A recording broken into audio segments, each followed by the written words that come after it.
Hello students, कैसे हैं आप सब लोग। उम्मीद करती हूँ सब अच्छे होंगे और स्वस्थ होंगे। मैं Meena Rana ICT virtual class में आपका स्वागत करती हूँ। स्टूडेंट्स, हम पढ़ रहे हैं क्लास 12th की मैथ। तो देखिए, यहाँ पर मैथ्स में आप कॉन्टिन्यूटी एंड डिफरेंशियबिलिटी पढ़ रहे थे, सातत्य और अवकलनीयता। इससे पहले आपने कॉन्टिन्यूटी के बारे में पढ़ा, कॉन्टिन्यूटी क्या होती है, और डिफरेंशियबिलिटी में भी आप प्रीवियस लेक्चर में जैसे कि आपको सर ने पढ़ाया था, लॉगरिथमिक फंक्शन आप पढ़ रहे थे। तो लॉगरिथमिक फंक्शन, किन फंक्शन का आप लॉग लेकर के उनका क्या करते हैं, अवकलन निकालते हैं, उनकी डिफरेंशियबिलिटी उनकी निकालते हैं। तो देखिए, जो फंक्शन, देखिए फंक्शन के ऊपर यदि आपके पास कुछ ऐसा फंक्शन हो, फंक्शन के पावर कुछ फंक्शन दिया जाए, तो उस केस में आप क्या करते हैं, लॉग लेकर ऐसे फंक्शन की क्या करते हैं, आप अवकलनीयता निकालते हैं, सॉरी उनकी उनका डिफरेंशिएशन आप करते हैं। तो एक एग्जांपल से हम यहाँ पर करेंगे क्वेश्चन को। लेट सपोज यहाँ पर आपको क्या करना है, एग्जांपल से देखिए क्वेश्चन है, सपोज आपके पास y is equal to a raise to the power x। ये आपके पास कोई फंक्शन है। अब आपने क्या करना है, इसका x के सापेक्ष अवकलन करना है। क्या करना है, x के सापेक्ष अवकलन। इसका आपने x के सापेक्ष अवकलन करना, ठीक है ना। तो देखिए यहाँ पर a जो है एक धन क्या है, चर राशि है, अचर राशि है, ठीक है। तो इसके बारे में भी लिखा है कि a जो है, a एक अचर राशि है, अचर है, ठीक है। क्योंकि a एक अचर है, तो देखिए जब ऐसा फंक्शन आपके पास आ जाता है y is equal to a raise to the power x, ऐसे फंक्शन के लिए आप क्या करते हैं, आप दोनों पक्षों का यहाँ पर लॉग लेते हैं, ठीक है। तो यहाँ आप लिखेंगे दोनों पक्षों का या दोनों ओर लॉग लेने पर, लॉग लेने पर दोनों का जब आप लॉग लेंगे तो यहाँ आपके पास आ जाएगा log of y is equal to log of a raise to the power x, ठीक है। अब आपने लॉग में एक फॉर्मूला पढ़ा था, log m raise to the power n is equal to क्या हो जाता है, पावर जो है आगे आ जाती है, तो यहाँ आपके पास आ जाएगा लॉग n लॉग m। अब यही काम आपको यहाँ पर भी करना है, लॉग लगा दिया है तो लॉग क्या करेगा, इस x को ये आगे आ जाएगा, तो यहाँ पर log of y is equal to x log a, ठीक है। अब आप इसका क्या कर सकते हैं, इसका आप अवकलन निकाल सकते हैं, किसके सापेक्ष, x के सापेक्ष। अब यहाँ पर हमने क्या कहा, a जो है एक अचर राशि है, क्योंकि कोई भी अचर राशि है जब आप उसका अवकलन करते हैं, उसका डिफरेंशिएशन निकालते हैं, तो अवकल जो अचर राशि होती है, जो कांस्टेंट वैल्यू होती है, वो आगे आ जाती है, ठीक है ना। तो यहाँ पर आपको फर्स्ट फंक्शन और सेकंड फंक्शन नहीं, क्योंकि साफ साफ आपको क्वेश्चन में ही दे दिया है कि एक जो है एक अचर राशि है, क्योंकि a अचर है तो वो कौन सी तरह काम करेगा, अचर की तरह काम करेगा। तो यहाँ पर आप u इंटू v वाला फॉर्मूला नहीं लगाते, अदरवाइज बच्चे क्या करेंगे, इसको फर्स्ट फंक्शन और इसे सेकंड फंक्शन मान लेंगे, तो फिर वो आपका बहुत लेंदी हो जाएगा, रॉन्ग हो जाएगा। तो ये चीज का यहाँ पर विशेष ध्यान देना है। अगर आपको क्वेश्चन में कुछ चीज दी है, पॉइंट में कुछ दिया है, तो उस पर आप जरूर फोकस कीजिए कि क्यों ऐसा दिया है, ठीक है ना। क्योंकि a क्या है, एक अचर राशि है, तो ये जो पूरा मान है ये अचर की तरह काम करेगा, तो इसको हम यहाँ पर अचर की तरह इसका अवकलन करेंगे। अब आप क्या लिखेंगे कि दोनों पक्षों का अवकलन करने पर, फिर से हम क्या करेंगे, दोनों पक्षों का या दोनों ओर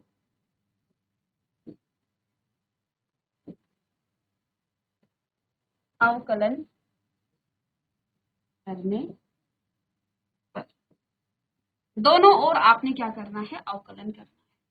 सभी जानते हैं log y का जो अवकलन है वो क्या हो जाता है, देखिए आपने पढ़ा है log ऑफ x का जो अवकलन है वो 1/x होता है, सभी जानते हैं log x का अवकलन 1/x होता है। लेकिन यहाँ पर जो आपकी क्या है, श्रृंखला या जिसको चेन रूल आप कहते हैं, चेन रूल से, क्योंकि ये जो आपका फंक्शन है ये x नहीं है, तो इसको आप एक बार तो क्या लिख लेंगे, 1/y, 1/y तो आप लिख लेंगे।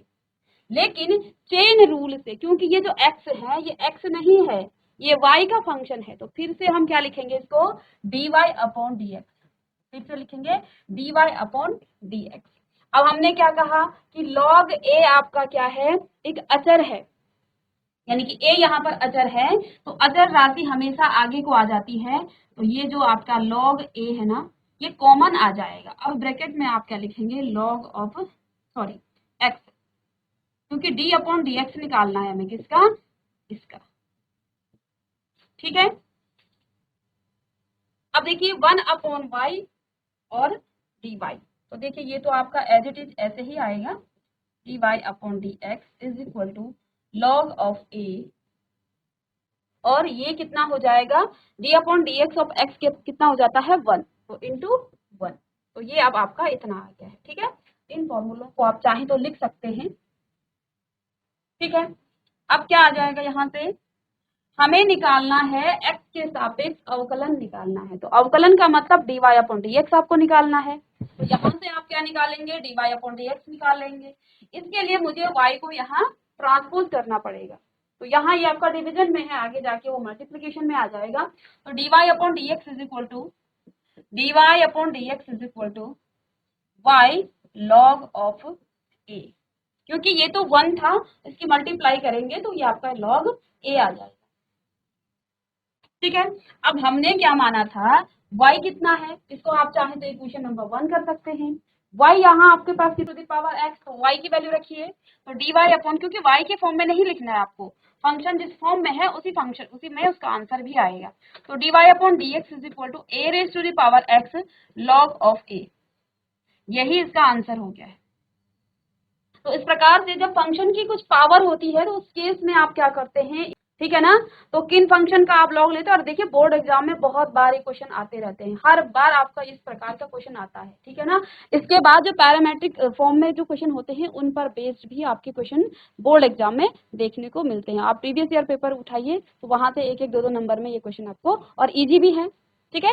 तो इनका फॉर्मेट क्या है कि यदि फंक्शन की पावर फंक्शन हो तो तब आप क्या करेंगे, दोनों पक्षों का, क्योंकि देखिए यहाँ हमारे पास इसका अवकलन करने के लिए, इसका डिफरेंशिएशन करने के लिए कोई भी ऐसा फॉर्मूला नहीं है जिसको हम अप्लाई करें और डायरेक्ट इसका अवकलन निकाल लें, तो इसके लिए मुझे क्या करना है, पहले a raise to the power x को तोड़ना है, इसको पहले उस फॉर्म में लाना है ताकि मैं उसका अवकलन कर सकूं, और अवकलन करने के लिए मुझे इसे अलग अलग करना पड़ेगा। अलग अलग कब होगा, जब आप दोनों का लॉग लेंगे तो आपके पास ये फॉर्मूला लग जाएगा, और जब ये फॉर्मूला लगेगा तो पावर आपकी हमेशा आगे आ जाएगी। इस प्रकार के क्वेश्चन में आप क्या करते हैं, लॉगरिथमिक फंक्शन इनको कहा जाता है, ठीक है।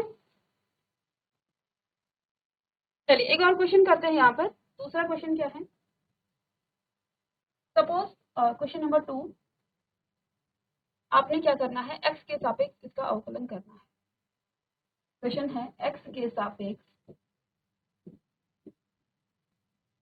x raise to the power sine x का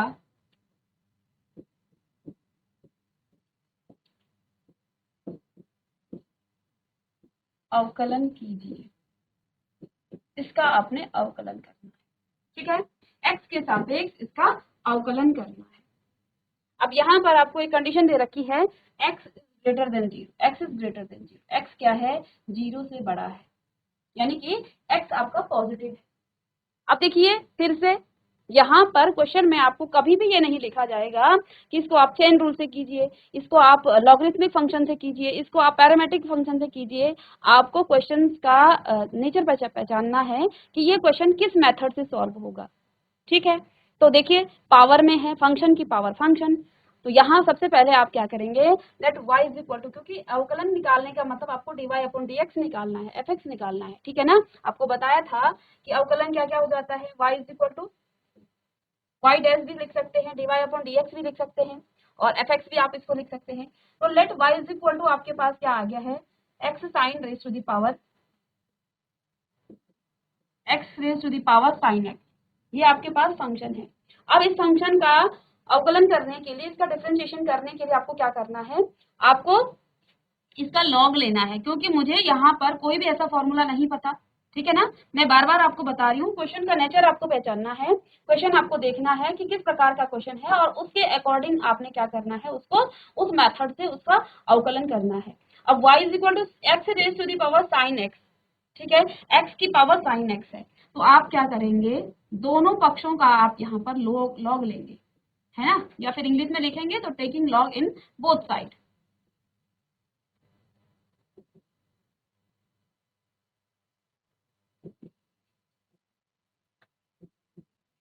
उससे फर्क नहीं पड़ेगा कि आप इंग्लिश में लिख रहे हैं या हिंदी में लिख रहे हैं। 12th क्लास में है तो आप हिंदी मीडियम के भी इंग्लिश में भी लिख सकते हैं, कोई दिक्कत नहीं उससे, ठीक है। तो देखिए यहाँ से आपका ये हो जाएगा log of y is equal to x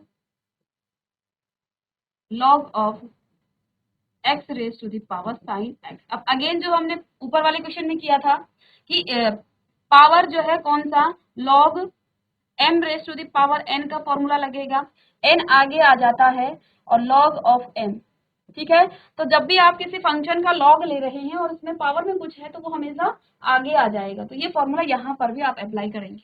तो देखिए क्या आ जाएगा, log of y is equal to sine x log of x, ये आपका क्या आ गया है। अब आप देखिए, अब यहाँ पर आपके पास दो फंक्शन आ गए, ठीक है ना।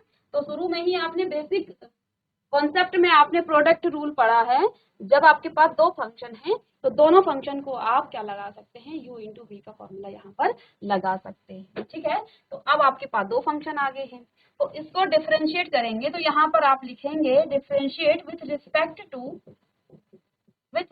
टू एक्स, एक्स के रिस्पेक्ट में दोनों को, ठीक है ना, ऑन बोथ साइड, ये भी लिखेंगे ऑन बोथ साइड, दोनों साइड का करना है।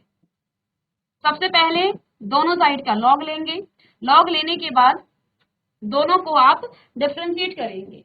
अब देखिए लेफ्ट हैंड साइड में आपके पास क्या है, log ऑफ y, तो log x का क्या हो जाता है 1/x, लेकिन चेन रूल से ये आपका x नहीं है y है, तो फिर से उसका अगेन डिफरेंशिएशन करेंगे तो ये आपका क्या हो जाएगा 1/y, तो होगा ही होगा।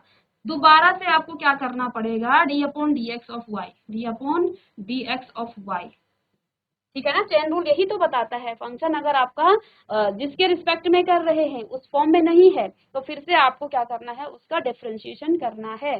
तो फिर से हमने d/dx किया किसका, y का। अब ये क्या आ जाएगा, मैं डायरेक्ट यहीं पर लिख दूं, ये आपका आ जाएगा dy/dx, क्या आ जाएगा dy/dx। अब यहाँ पर आपका प्रोडक्ट रूल लगेगा, पहला फंक्शन है आपका साइन एक्स और लॉग एक्स, तो यहाँ आप फॉर्मूला लगाएंगे। तो first function as it is sine X d/dx of log X, है ना, प्लस में second function as it is log X d/dx of sine X, ठीक है ना।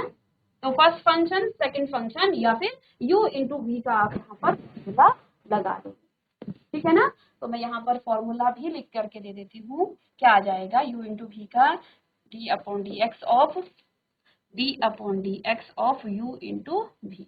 इसका जब आप करेंगे तो u v डैश प्लस में v u डैश, ठीक है, इस प्रकार से आप इसका फॉर्मूला, तो ये फॉर्मूला तो सभी को याद है, अब तो आपने क्लास 11 से आप इसको कर रहे हैं, तो यहाँ पर आपने ये कर दिया। अब देखिए इसका, तो ये आपका 1/y आपका dy/dx इज इक्वल टू, अब देखिए साइन x तो आपका एज इट इज ऐसे ही लिखा जाएगा, और यहाँ पर देखिए d/dx ऑफ log x, तो log x का क्या हो जाता है 1/x इंटू में 1/x, प्लस में आप क्या लिखेंगे log x आपका एज इट इज आएगा log x as it is, और साइन x का हो जाता है आपका d/dx cos x, ठीक है। अब देखिए 1/y dy/dx is equal to sine x, देखिए इसको आप इस तरह से लिख सकते हैं साइन x/x, और प्लस में log ऑफ x और cos x। अब देखिए आपको क्या करना था, आपको अवकलन निकालना था, और अवकलन निकालने के लिए आपको dy/dx निकालना पड़ेगा।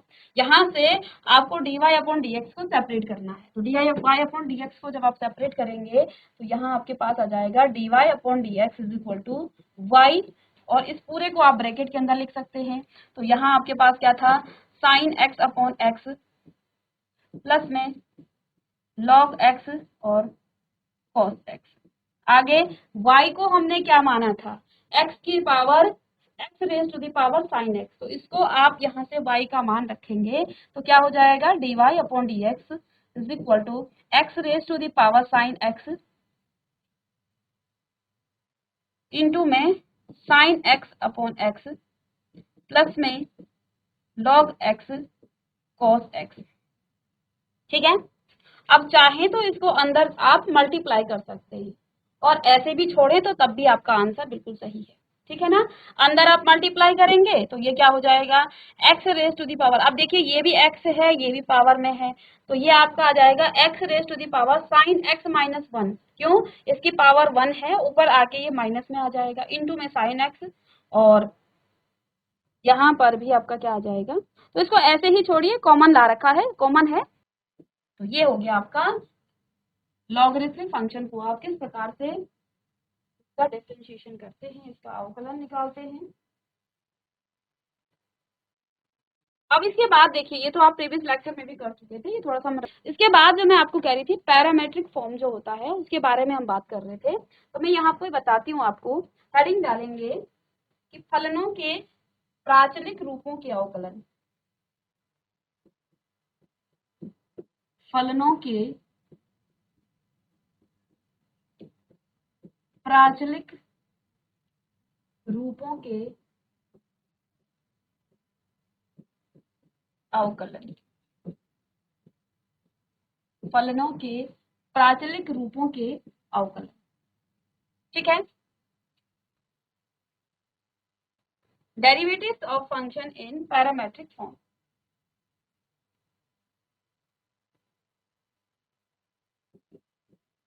Derivatives of function derivative of function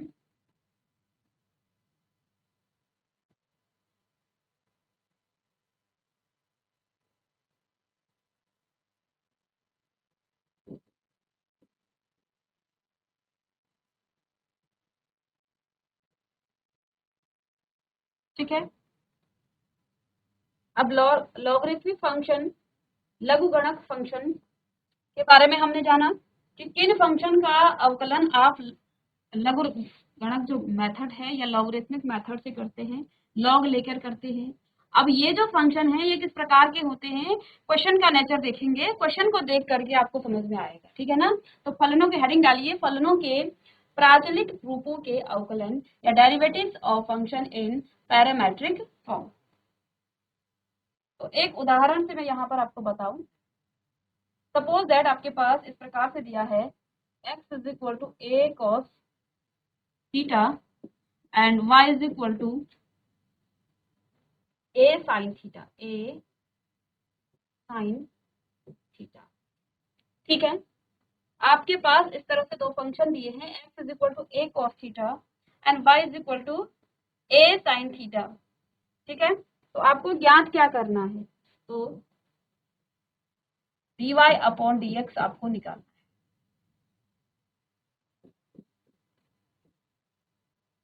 dy upon dx आपको निकालना है।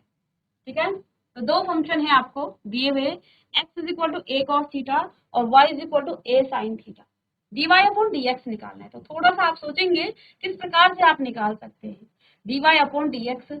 अब देखिए इस फंक्शन में यहाँ जो x है इसको आप x के सापेक्ष अवकलन नहीं कर सकते हैं। क्यों, क्योंकि यहाँ फंक्शन थीटा के फॉर्म में है, y के सापेक्ष इसका अवकलन नहीं कर सकते हैं, थीटा के फॉर्म में है। पहले आपको ये सोचना है कि dy अपॉन dx, ठीक है, थीटा के फॉर्म में है, तो इसका जो डिफरेंशिएशन है, इसका जो अवकलन है वो आप किसके फॉर्म, वो भी आप थीटा के सापेक्ष ही निकालेंगे।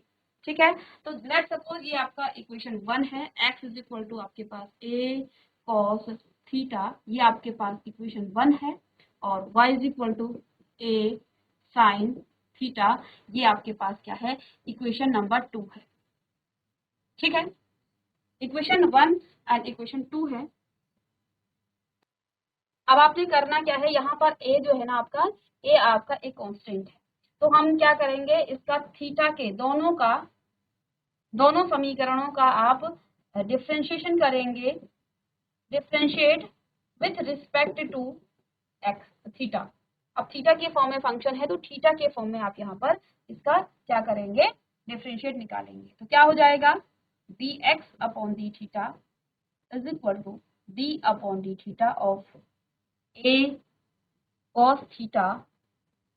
अब ए यहाँ से देखिए, आप जानते हैं ए जो है ना आपका, ए आपका कांस्टेंट है, इसको आप आगे ले लेंगे और कॉस थीटा, ठीक है। ए कांस्टेंट है तो जब भी हम डिफरेंशिएशन करते हैं तो कांस्टेंट टर्म आपकी आगे आ जाती है। तो यहाँ से देखिए ए आपका माइनस में, इसका क्या हो जाता है, माइनस ऑफ साइन थीटा, तो minus of A sine theta, चाहे इसे इक्वेशन नंबर 3 मान सकते हैं आप।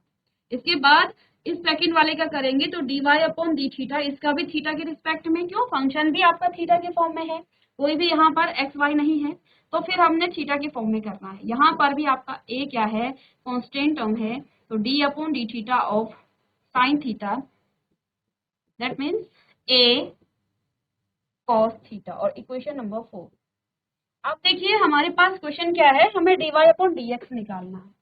D Y upon D X निकालने के लिए हमें क्या करना है, हम क्या करेंगे, इस इक्वेशन नंबर 3 को 4 से भाग दे देंगे, है ना, डिवाइड कर देंगे। तो देखिए यहाँ पर पहले हम इस इधर लेफ्ट हैंड साइड को करके देखते हैं, D Y upon D theta और divided by D X upon D theta, ठीक है।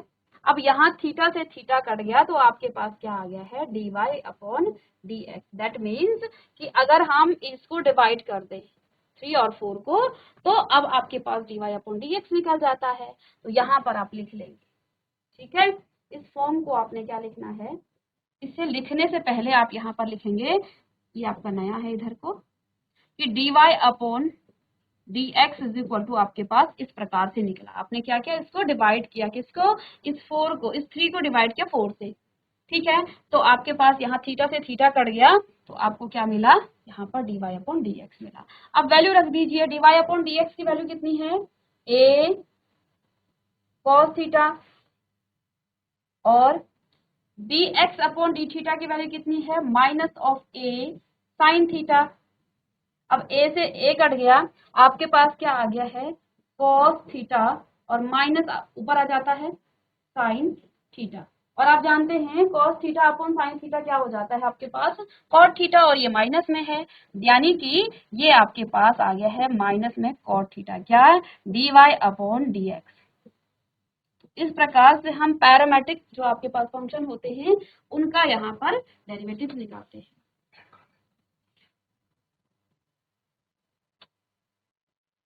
ठीक है। तो यहाँ पर हमने आज फलनों के प्राचलिक रूपों के अवकलन करना सीखा। इससे पहले आप लॉगरिथमिक फंक्शन का डेरिवेटिव्स निकालना आपने सीखा, 1-2 क्वेश्चन उसके भी हमने रिवाइज किए। तो मिलते हैं नेक्स्ट लेक्चर में, तब तक के लिए thank you and have a nice day.